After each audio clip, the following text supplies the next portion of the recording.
So if you're considering using your Shopify to Amazon integration, I urge you just to slow down, take a breath, watch this video from beginning to end, and then consider whether you should use Shopify to sell onto Amazon.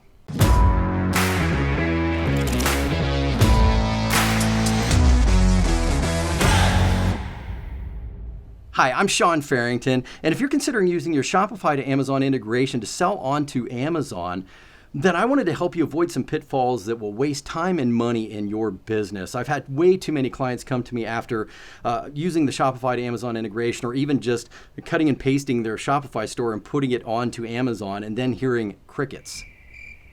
And then they come to me and go, Sean, can you take a look at what's going on at Amazon and see why I'm not making any sales? So I wanted to help you with that today. Let's dive in. Okay, so my goal for this video is to help business owners who are considering of taking what they're doing on Shopify, maybe selling successfully already on Shopify, and then doing that on Amazon, opening up a new sales channel onto Amazon.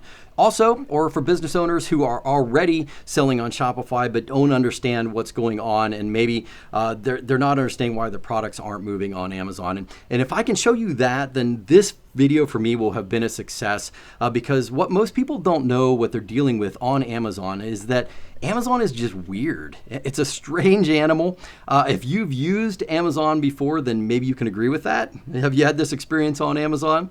And maybe you've had some of this own experience with Amazon in your own life, and well, you're not alone. This is very common, and let me break this down for you. I want to kind of break down why Amazon is weird and how you can overcome all of this weirdness. The first thing is that Amazon has an algorithm that's called the A9, and it determines things like which products rank for which keywords and what keywords your individual listing will show up for. And this is the kind of like the Amazon Guardian, and it's a beast that needs to be charmed. It does share some similarities with Google, but ultimately, Google doesn't care about certain things like keyword sales value, meaning how much money is traveling through an individual keyword per month. Google just wants to get the click, and then after the click, they don't care what goes on. Now, they may show you information like bounce back rate or anything like that, but they don't know what that click is worth to the individual seller, whereas Amazon does. Amazon knows what each keyword is worth in monthly sales for their business because that's part of how they make money. So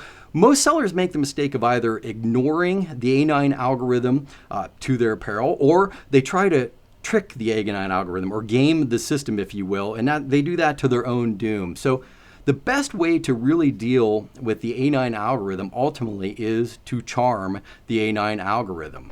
And really, the A9 can only be charmed by conversions. If your listing doesn't convert shoppers into buyers, then you will not show up in ranking for specific keywords. Bottom line, it's really cutthroat that way.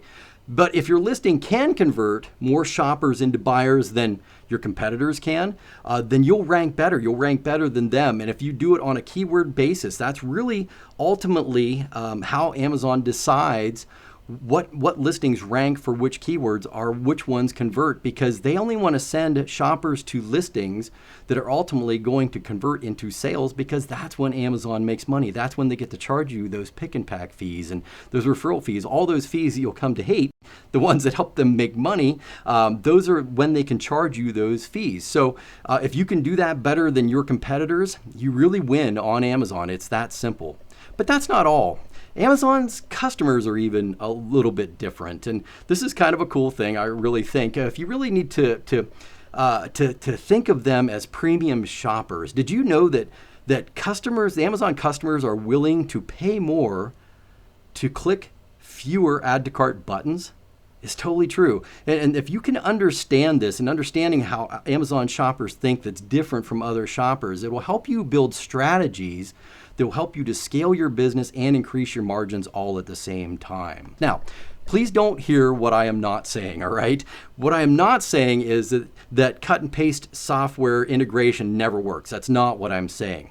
It can work. It can work in in spaces that have very low competition, super low competitive spaces.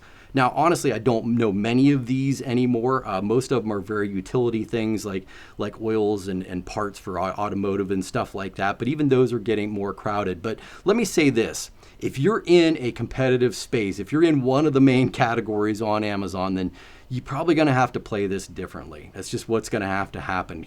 Competition just changes the game on Amazon a lot. And honestly, I found this out the hard way. I started back in the wild, wild west days of Amazon when marketing on Amazon was easy. You could just honestly put up a listing on Amazon and then start selling. It was really that simple. But the marketplace has really shifted a lot. The problem is that Amazon was and is changing fast. Just throwing a listing up on Amazon is not working anymore. It hasn't for a long time now. Amazon has quickly emerged from those wild, wild west days way back when they used to just start selling books and then you could sell other things. And they really started that process by creating an advanced algorithm called A9, the A9 algorithm, that made it harder to compete in those old ways. And it shifted my clients and ultimately shifted everything away from being able to do things simply, and you just had to become more sophisticated and understand what was going on Amazon. And ultimately, I'll be honest with you, this is a confession. It was my customers, my clients that forced me into entering into these more competitive spaces. I wanted to stay and do the easy marketing, but they kept pushing me and say, I want to go do this. I want to launch into this. I'm like, okay, here we go. And it forced me to go deeper and to learn more. So that's what I'm hopefully sharing with you here today, to understand a little bit about how Amazon works and what's going on. And here's what I learned: that in order to compete on Amazon, you absolutely must have an Amazon-specific SEO strategy. So, meaning you can't just do what you've taken from Google and taken that information from Google and bring it on to Amazon. Did you actually know that the keywords actually spring up on Amazon faster? That it's sort of like the inflection point of SEO is what's happening on Amazon. And so it's interesting to me that as I'm tracking keywords, the keywords will show up on Amazon months before, sometimes 6, even 8, 9 months before they'll show up in the Google Keyword Planner. So Amazon's just moving fast as far as new keywords, and that means some keywords come up and die off quickly, some come up and last longer, and then they show up on Google a little bit later. So just being able to take your Google keywords and bring them onto Amazon is really not the best SEO strategy. So really, you must understand that almost all shopping on Amazon begins with a search. Someone comes on, they type in a phrase that, hey, I'm looking for this, or this is my problem, or I'm looking, entering in a very specific keyword phrase. And based off of that phrase, the A9 will bring up listings that it thinks are relevant and important and high converting for that particular phrase. So everything begins with a search. So it's absolutely essential that you must have your Amazon-specific SEO strategy squared away. And then the second part is you have to have a listing that supports that SEO strategy, meaning you have to have something that actually does what it needs to do to say, hey, I am relevant to this. It has a certain amount of keyword density. It says the right things. It has the right information in the right areas to be able to say, I am relevant for this keyword and I'm worthy of being listed alongside the big boys and ranking with them as well too. So Google strategies and Amazon strategies are just not swappable. And then ultimately, you must have a listing that converts shoppers into buyers. Again, this is what it is for Amazon. It's not the same as for Google. It's not the same as for other SEO. If you're doing Facebook advertising, driving traffic, Facebook doesn't care about your conversions. Now, your pixel may be able to track conversions and it may try and do a little bit better job of it, but ultimately, Facebook doesn't care if it spends your money and you make no money. Amazon actually does, because when they make money, when you make money. So ultimately, they want the same thing you do. They want you to make a sale. So basically, that means that if you can convert shoppers into buyers, if Amazon sends 10 shoppers my way to my listing and you and I are competing for the same customers, and 10 shoppers your way, and I convert 1 out of those 10 and you convert 2, you're going to start ranking and winning for keywords that you're trying to rank for. You're also going to do better in paid advertising. You're going to pay a lower cost. All of these very specific things, and it's very important that you understand specific keywords and a path forward that works onto Amazon. So really, these 3 things are the most important thing. Have an SEO strategy. The listing must support the SEO strategy, and that listing must be a converting machine that converts shoppers into buyers like clockwork. All right, so those are the 3 things. So I urge you first to just take the time to set up your listings for success right from the start. Think of this as a new launch. Don't consider cut and paste. Don't consider just letting that integration do the work for you. Really take the time to set up your listings for yourself from the start. And basically, what I want to do is, if you don't mind, I'd like to tell you a little bit about a class that'll take this a little bit further. This is a master class that I've worked up. Is it all right if I present this information to you really quick? All right. So I have a master class that I've worked up. Worked really hard on this for close to a year. Really just putting together what is working right now on Amazon in this crazy time that we're in right now. And so what I did was I created this master class. It's really kind of a behind the scenes on what we're doing with our clients right now that is working, and showing you some proof of that as well. And this is what we're doing with our clients today. So this is not theory. This is not ideas. This is what, actual this is this dusty and dirty truths of what's going on, but it's actual moves that can change your business on Amazon if you're considering selling on Amazon. But hey, let me be honest about this masterclass. I only leave it open for short periods of time, and here's why.